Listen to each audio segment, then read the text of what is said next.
We are now on step 7 of the Flip and Sew jacket pattern.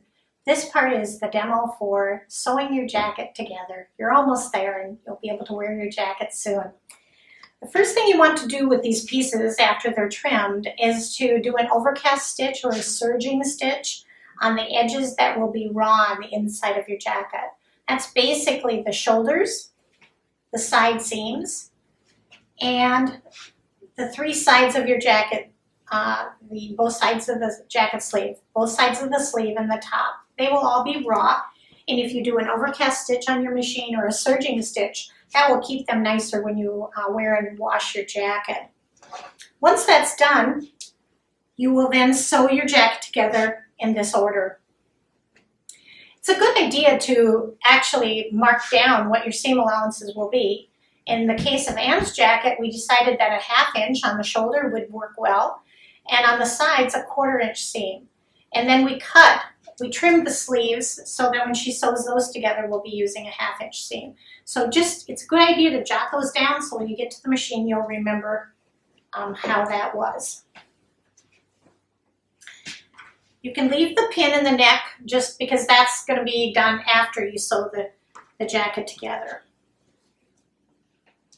Now, of course, you're going to want to put right sides together. And again, the first thing you're going to do is sew your shoulder seams together, making sure that the opening to the sleeve is the part that you're lining up. Place some pins in there.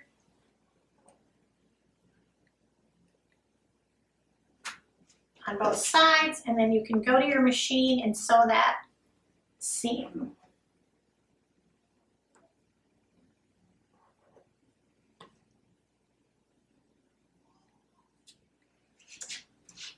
So, we're ready to sew the shoulders together on the jacket.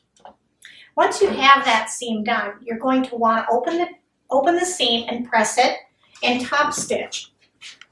Show you on this completed jacket here.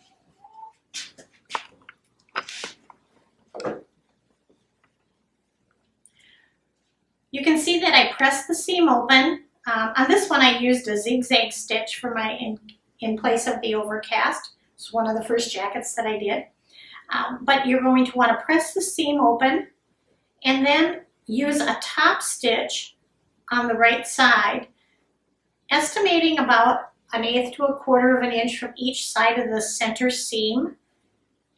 And that gives you a little bit flatter seam for when you put your jacket on and off. You're not going to have anything rubbing on your top. I like to increase my stitch length to 3.0 when I do top stitching. This jacket, you might have noticed, has a little applique on it. I'll mention that now because you can make your jacket and embellish it in any way you want. This one I happen to use some batik leaves and adhered them to the jacket, with one piece being a little bit overlapped over the edge of the jacket and a few more tumbling down the back shoulder of the jacket. Once you have your shoulder seams sewn together, you'll want to make the adjustment for the back of the neckline and to cut a smooth angle from the front neckline.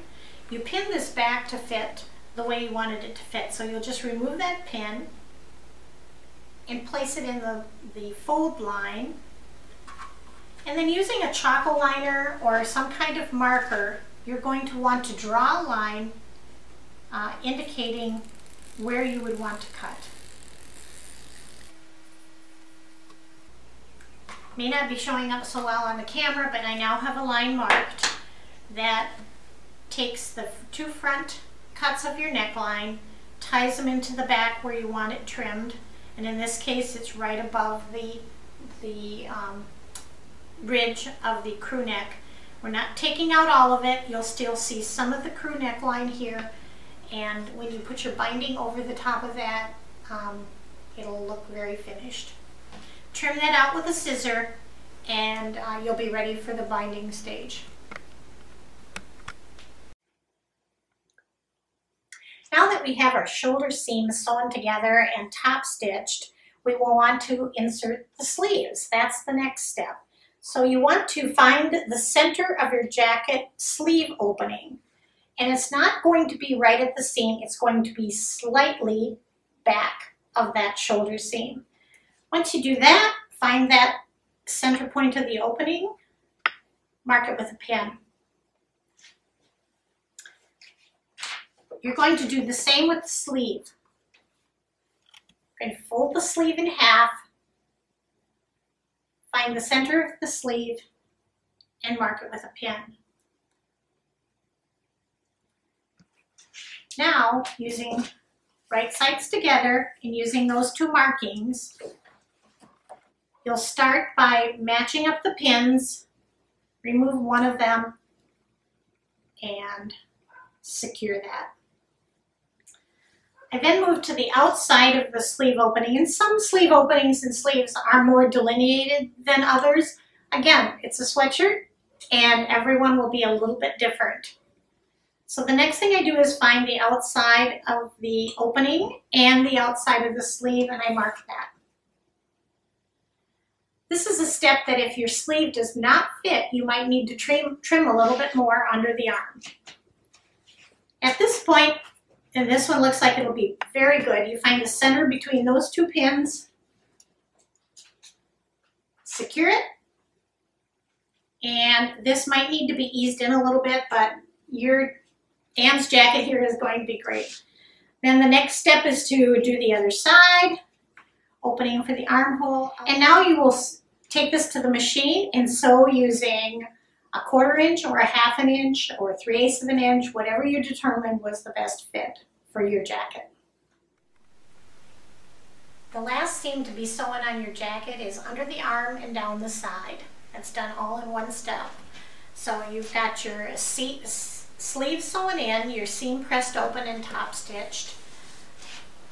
Then you're going to match the sleeve seam together under the arm and pin that in place.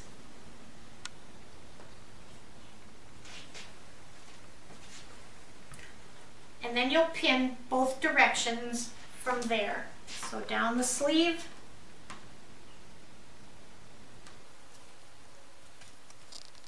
and down the side.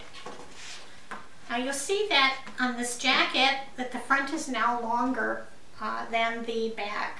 And so once this is sewn, you can trim the front to be the same length as the back.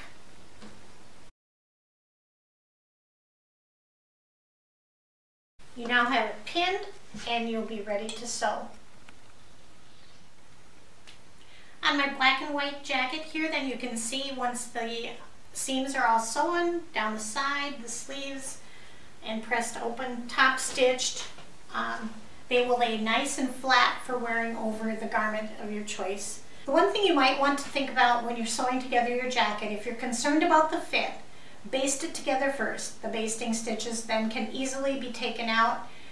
If the fit is good, you can just sew your permanent seam over the top. If not, the basting stitches can be taken out and a more shallow or a deeper seam can be taken.